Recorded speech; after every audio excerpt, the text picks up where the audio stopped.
Hebrews 13:3. Remember them that are in bonds as bound with them, and them that suffer adversity as being yourselves also in bonds. Hi, I'm Daniel Williams, and I and my family go to Victory Baptist Church in Coding, Alabama. We wanted to make this video to reach out to God's people, especially pastors, on behalf of our brother, Dr. Ken Hovind. I first met Ken Hovind when I was 3 years old. He came to our church and preached a seminar. And because of his ministry, I have never doubted the creation story, flood account, and how dinosaurs fit into the Bible. And he has greatly increased my faith in the Word of God. There has been an enormous amount of misinformation about the charges brought against Dr. Ken Hovind and his ministry. I and my family were shocked to find out the real reasons why he's in jail, and it has nothing to do with tax evasion. Satan does not want the church to know the real reasons why Dr. Ken Hovind is in prison, because he knows there will be a mighty outcry. And he doesn't want him out of prison because he knows that he is a mighty weapon in God's army. We beg you to watch this brief video that will help you understand the charges brought against him 8.5 years ago, the charges that he faces with up to 80 years in prison for mailing letters, and how you can help our dear brother get out of prison. Please educate yourself, your family, and your friends about this extremely important situation. We are talking about a man's life in prison. His new trial date is May 18th, 2015. Please consider being there. Invite church members, family, friends, anybody that has been impacted by the life of our brother, Ken Hovind. This lost world needs to see God's people stand up and support Dr. Ken Hovind in his great time of need. Also, Pass the Salt Ministries, a Christian organization, has set up a legal defense fund to help raise money to get Dr. Ken Hovind a godly lawyer that will fight for him like David fought against Goliath. For more information, please go to freekenhovind.com.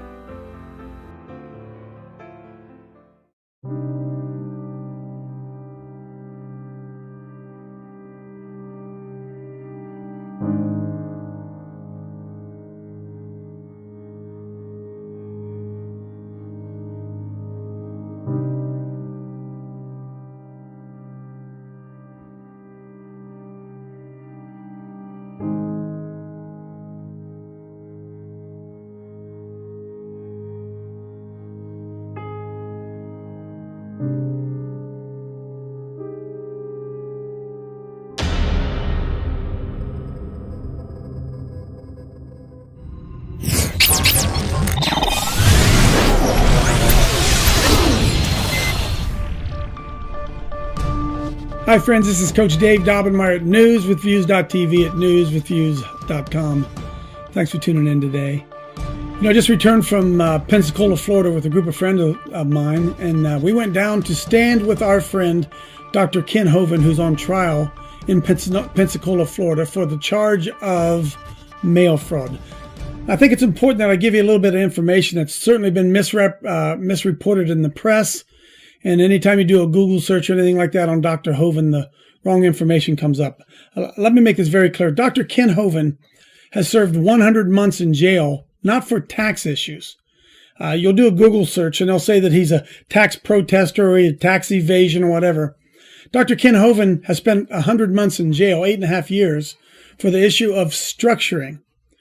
And just recently, the commissioner of the Internal Revenue Service, John Koskinen, just came out and issued an apology to Americans all across the spectrum for having misused the idea of structuring in seizing bank accounts. If my recollection is correct, it was like 127 people across America last year who had their bank accounts seized because of charges of structuring. So it would be important for us to understand what structuring is. It was a policy that was put in place to help law enforcement deal with drug dealers who were trying to launder money. And the law said that anytime a cash deposit of $10,000 or a cash withdrawal of $10,000 was made, it had to be reported to the IRS. Well, people began to get around that by taking out less than $10,000, maybe $9,500, which is what Dr. Ken Hovind did. Now, there's nothing illegal about doing that. It is his own money. He would go to the bank and he would take out the money, $9,500 a week, maybe, and pay the people that he owed money to, pay the expenses of their ministry, of the people who worked for him, instead of having to do 1099s or whatever was involved with that. Well, the IRS put together this policy based on structuring used specifically, put in place specifically for drug dealers. And that is what they charged Kent Hovind with, was structuring, not tax evasion. He never evaded any taxes at all. And then to top it off, folks, after Kent Hovind, over a period of several years, took $9,000 a week out of his bank account to pay his bills, he didn't stuff it in a pillow or under a mattress. It was his money that the ministry had earned. After Kent Hovind had amassed about $434,000 in withdrawals over the period of time paying his bills, the IRS said, listen, because that money was involved in structuring, that money belongs to us. And they tried to seize $434,000 from Dr. Hovind. And of course, he didn't have $434,000 because why?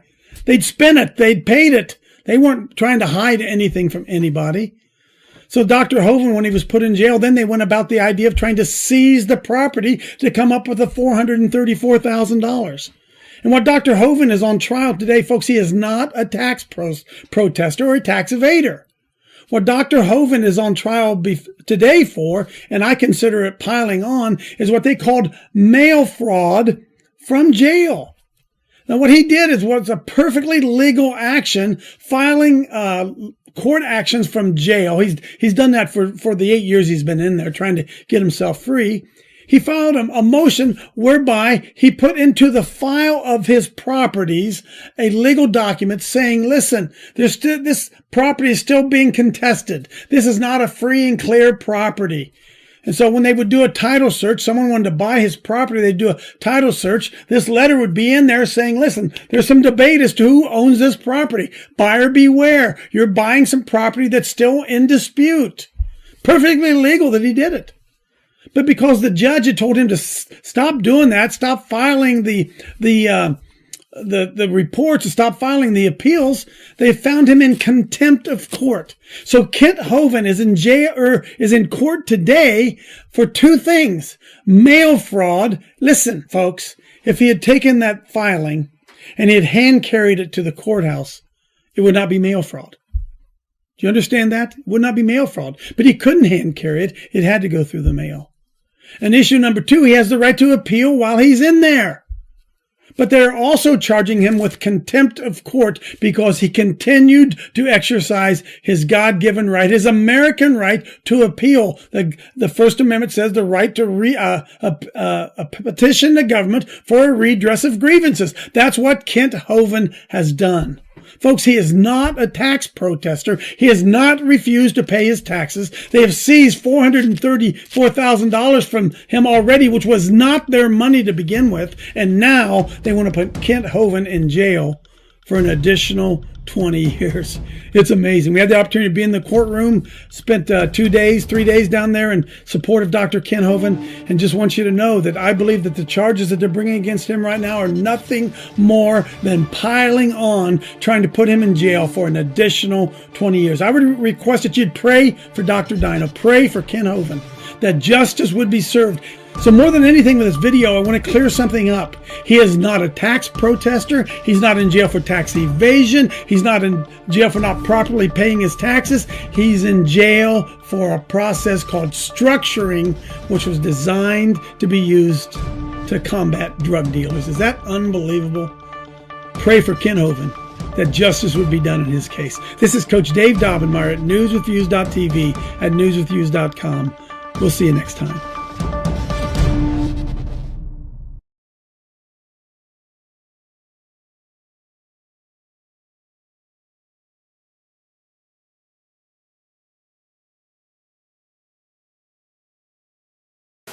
Well, I filed the complaint against Michelle Heldemeyer, and I thought since it covers so many pertinent topics, this may be a good summary of the case for those who want an intro.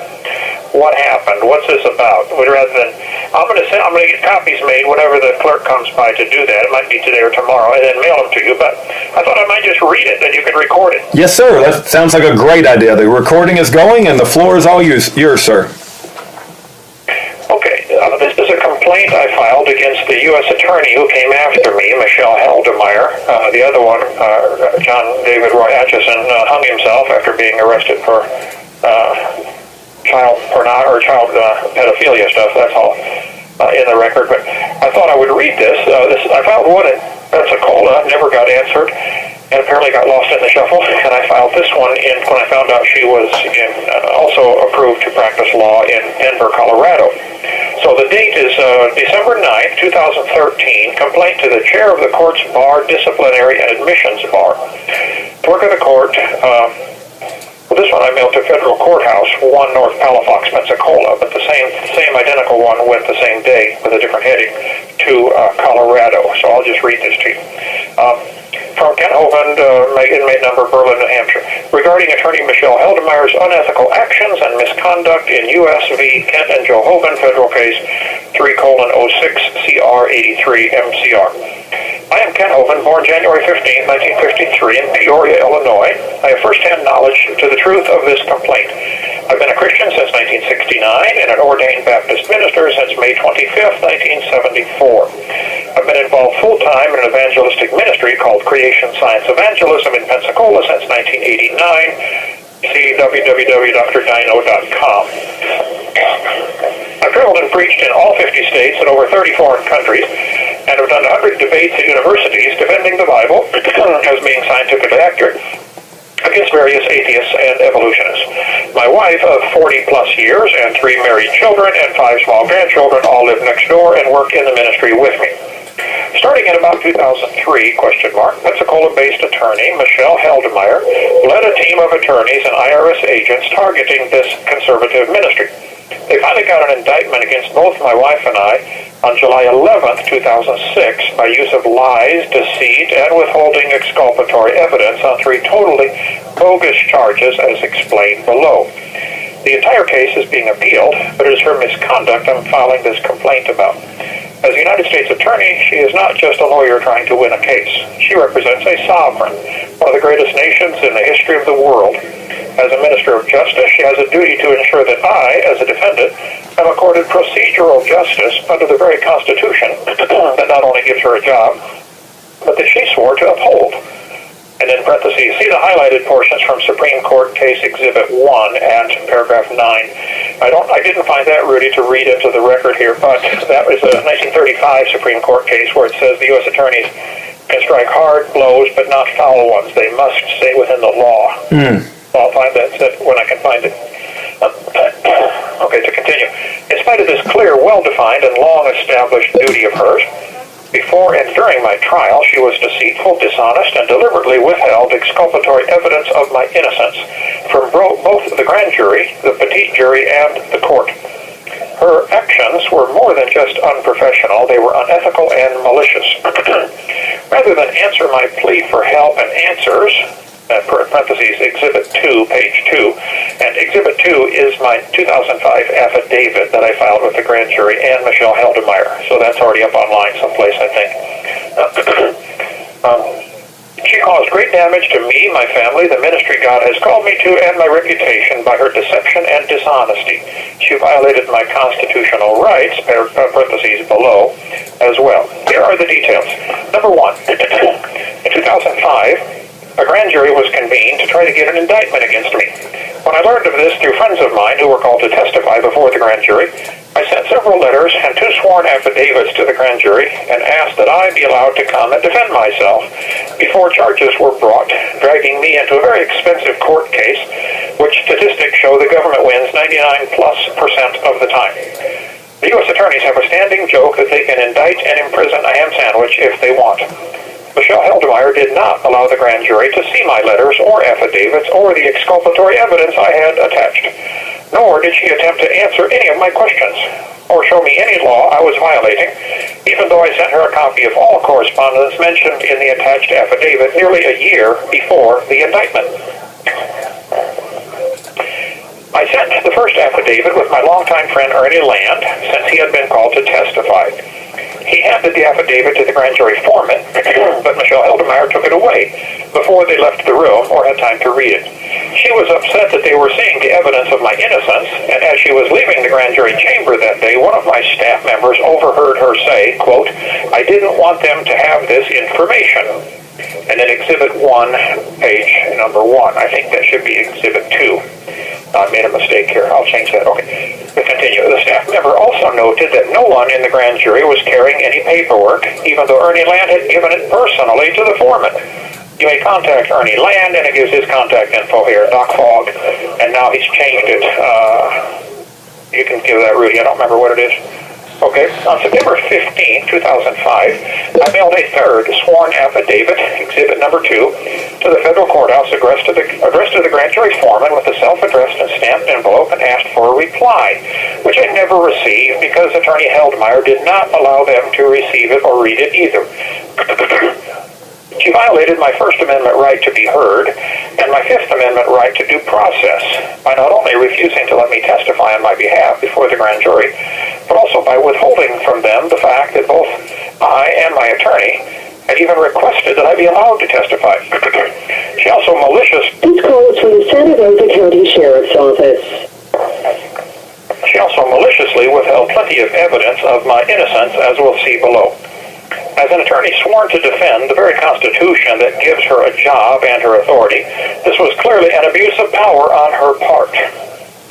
Please read Exhibit 2 carefully, and again, that is the 2005 affidavit. This was sent to her September 15, 2005, and she has yet to answer a single one of the questions or points in that affidavit. After one grand jury session, she told my attorney, Mike Rollo, that the investigation had been, quote, indefinitely postponed. Exhibit 2. She then convened a second grand jury and deceived them into issuing an indictment by withholding all the exculpatory evidence that had been sent both to her and the previous grand jury. Attached to my third affidavit were letters from 3 tax professionals whom I had paid to review my ministry to ensure I was obeying all tax laws that applied. IRS Booklet 517 says I'm to ask these 3 professions if I have tax questions. Each professional, an IRS enrolled agent, a CPA, and an attorney, stated clearly that I was violating no law and owed no tax. She withheld these letters from both the grand jury and the petite jury to deceive them deliberately. I had also attached several letters that I had written to the lead IRS agent who testified against me, Scott Schneider. I sent him the letters from the tax professionals and asked him to please show me if I was violating any law. He had never answered a single letter and admitted so at trial.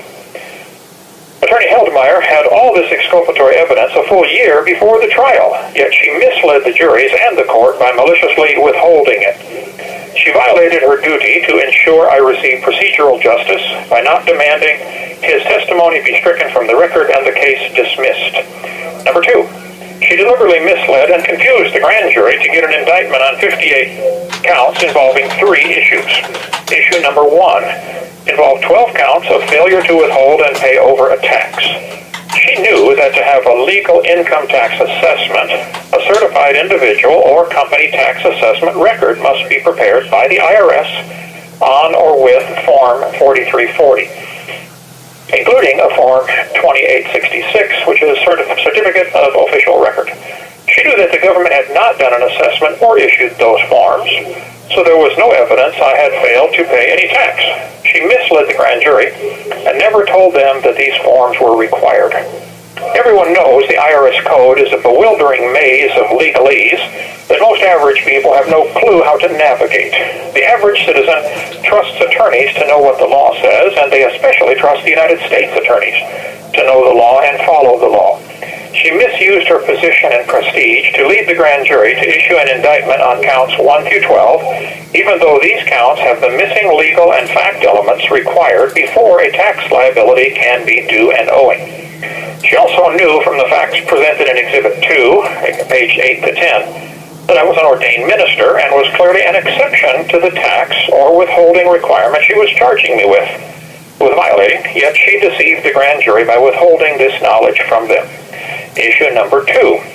She misused her position, prestige, and power again and deceived the grand jury into indicting both my wife and I on the second issue involving counts 13 to 57. These 45 charges were about, quote, structuring funds, end quote, to avoid a reporting requirement the bank has. She knew that in order to break that law, there were 3 requirements that she was required to charge and prove that I willfully, all caps, violated all caps, 3 beyond a reasonable doubt. She knew that neither my wife nor I had violated this law so she deceitfully only mentioned one of the requirements of the law and got the grand jury to issue a faulty indictment since it had missing essential elements. As a trained and licensed lawyer, she knew full well that the court lacks jurisdiction if the indictment is missing essential elements, as mine clearly was missing A and C below. But she misled the juries and the court by skillfully presenting only one element as if that alone was a violation of the law. She violated her duty to ensure that I received procedural justice on these 45 counts. In order to be found guilty of violating that law, which is Title 31 U.S.C. 5313A, 5324, 51 CFR 103.11. I should have been charged with, and it should have been proven beyond a reasonable doubt, that I knew and deliberately and willfully violated these duties. A, the duty of an individual to inform the bank or the IRS that he is engaging in multiple but related transactions in order to avoid the CTR filing requirement. B, there were multiple related transactions performed by the individual. C, the multiple related transactions were not filed with the bank or the IRS by the individual. Over the years, our ministry had purchased several older homes in the neighborhood for staff houses, and we offered hired college students part-time to help us remodel them. It was easier to give them cash to go get the materials as needed. My wife would withdraw cash about once every 2 weeks, if we had it, to keep on hand for this purpose. Pastor Mooneyhan had told us to try to keep the amount under $10,000. At least 4 times she did get over $10,000, and the bank filled out some... This call is from the Santa Rosa County Sheriff's Office. Called a cash transaction report, or CTR. We finally got credit cards and stopped using cash in 2003. In her misguided zeal to get a conviction rather than seek truth and justice, attorney Michelle Heldemeyer charged these 3 legitimate cash withdrawals of ministry money from a ministry bank to pay ministry bills as a crime of structuring. None of the withdrawals were related to any others and were certainly not on one day, but rather averaged 12 days apart. There is no law against taking your own money out of your own bank to pay your own bills. By her twisted logic, anyone who takes any money out of their bank will eventually be guilty of structuring when the total goes over $10,000. The law that created this bank duty was enacted to prevent drug dealers from moving large amounts of cash. The government wanted to know when anyone deposited over $10,000 on one day. To avoid this bank form, drug dealers began making several smaller deposits of less than $10,000 to avoid triggering the bank's report. I am 60 years old and have never taken any drugs or tasted alcohol, and we were certainly not trying to hide any drug money. Michelle Heldemeyer knew full well that we had broken no law and that no drugs were involved, and she knew she could never convict my wife and I if she was required to... You have 60 seconds remaining. All 3 elements, so she deliberately left out A and C from the indictment to mislead and deceive the jury.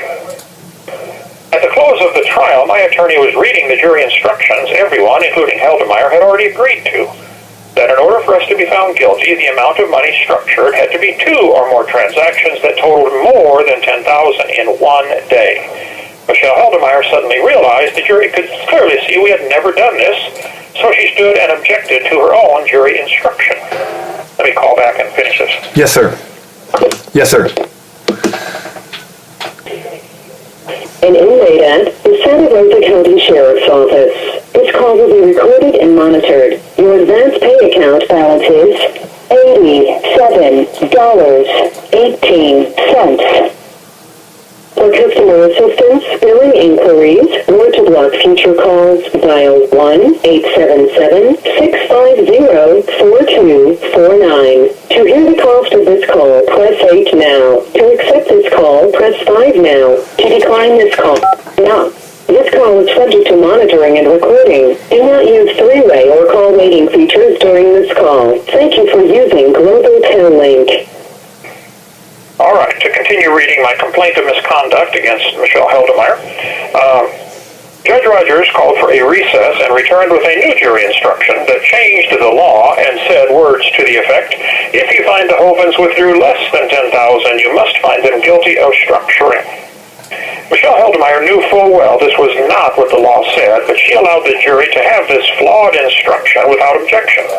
She did not defend my constitutional right to due process or her duty to ensure I receive procedural justice, see Exhibit number 1, which is the Supreme Court 1935 case. There's a footnote here. The issue of the judge changing the law to make the prosecution's case, as well as numerous other apparent violations in my trial, is the subject of a complaint of misconduct against Judge M. Casey Rogers, currently under investigation by the 11th Circuit. Complaint number 11-13-90067. All documents are posted on 2peter3.com. To make matters worse, after the jury verdict, Attorney Heldemeyer submitted a special jury instruction asking that the so-called structured funds, the ministry money withdrawn over 2 years, be forfeited to the government, even though she knew those funds were donated to the church ministry in lawful ways and had been spent long ago on legitimate ministry bills, and there was no logical or lawful reason for her to ask that those funds be forfeited as restitution. She knew full well that restitution can only be imposed for certain specific violations of law, and this case did not involve any of them.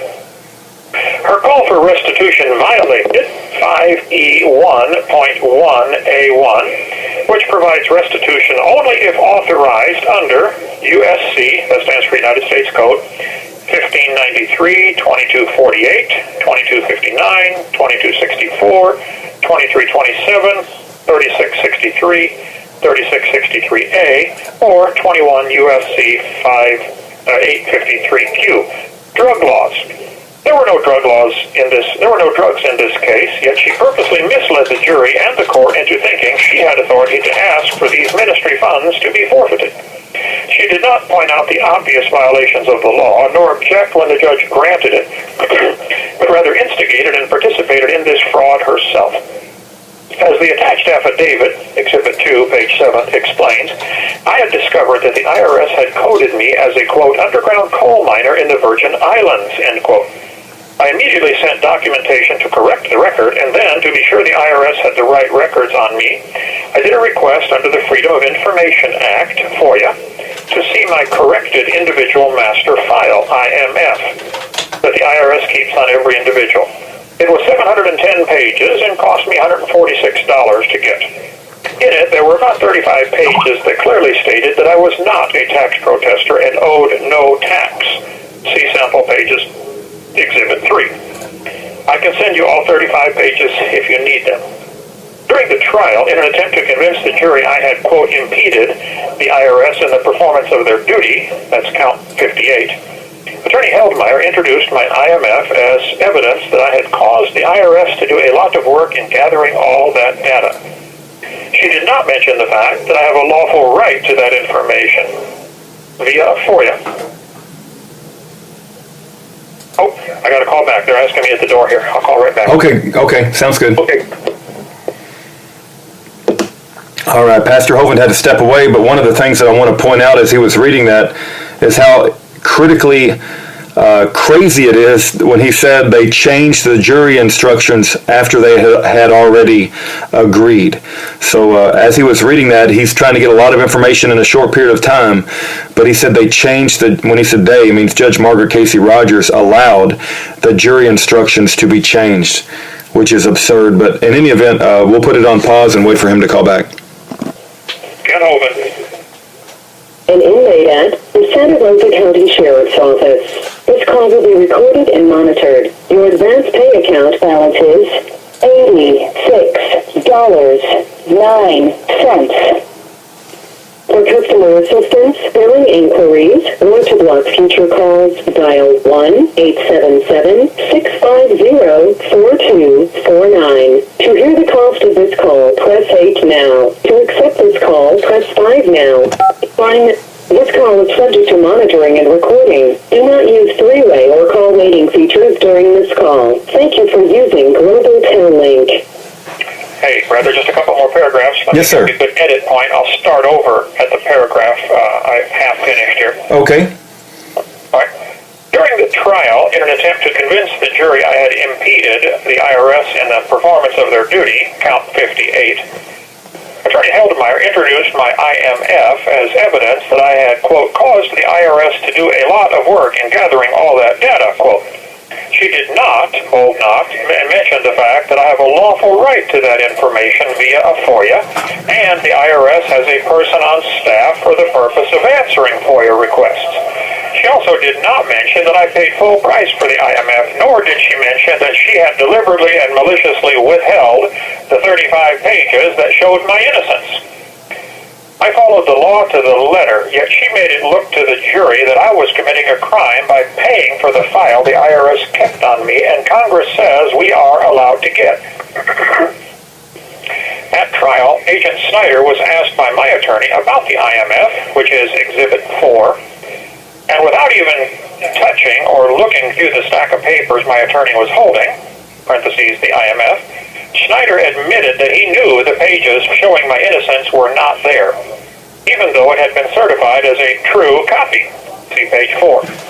The Supreme Court has clearly stated, quote, the United States Attorney is the representative of a sovereignty, whose interest, therefore, in a criminal case is that justice be done. Exhibit 1, page 2. Attorney Heldemeyer did not do this in my trial.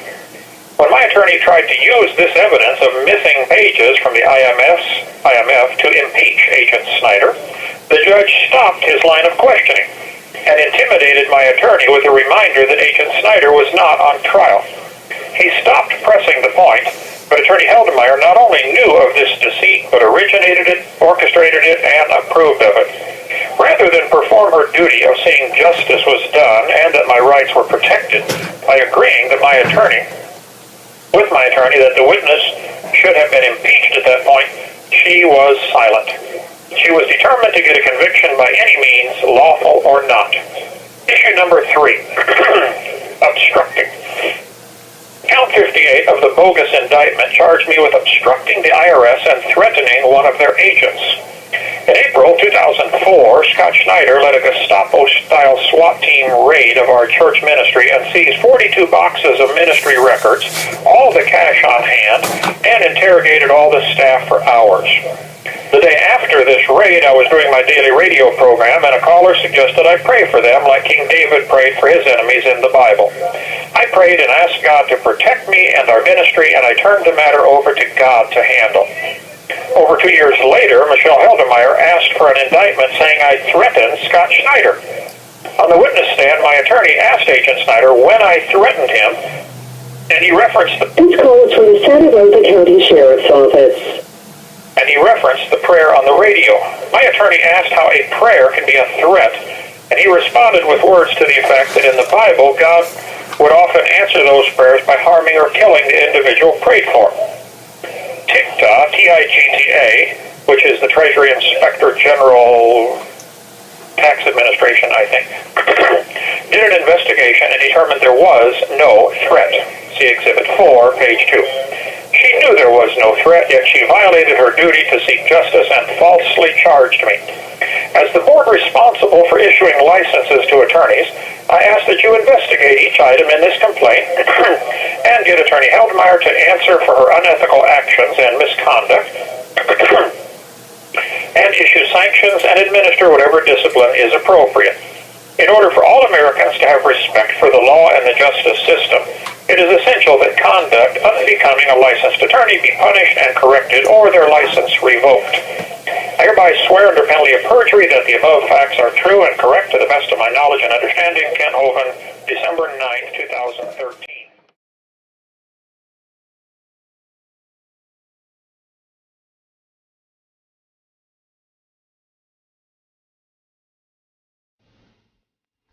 Daniel decides, hey, I'm going to make the best of a bad situation. I'm going to try to do the best I can. Sometimes you get yourself in a situation where you say, okay, I'm here, what do? Let's just do the best with what we got.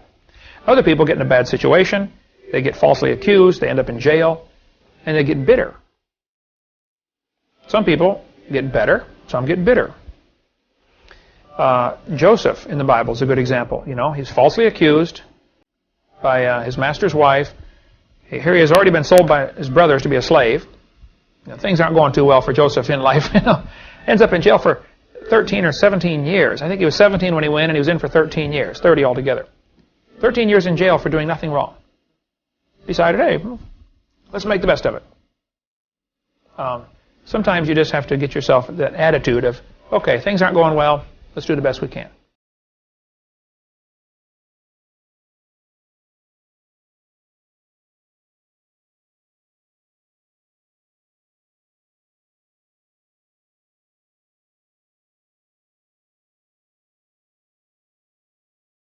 As Kent presents his defense, we need to be there to support our brother in the Lord, Kent Hovind, who's impacted my life, and I know he's impacted thousands, if not tens of thousands of others' lives. And Ken has been there for us. I mean, I was bought into the lie of evolution in my younger part of life until Ken Hovind watched the Ken Hovind video, and he awakened me to biblical creation truth. And has Ken Hovind impacted positively your life? Has he shed some truth, biblical truth in your life? He may have won you to the Lord. He may have pointed you to biblical truth and pointed you to Jesus Christ. And if he's done so, was he there for you? When are we as the body of Christ going to come together for our brother Ken Hovind? He's already spent 8 years in prison. They're trying to keep him in jail for the rest of his life. And I'm not being dramatic. What I'm about to say may be shocking, and it may be so shocking that it goes over your head and not able to understand. They're trying to keep him in prison for the rest of his life for mailing a letter. My goodness, really? So Ken Hovind needs us. Ken Hovind needs us in that courtroom, and I would say let's not let our brother down. Let's ask God, pray to God, offer prayer to God. What would he have you do? When Ken Hovind needs us, I would say, if you can be there, please be there in that courtroom.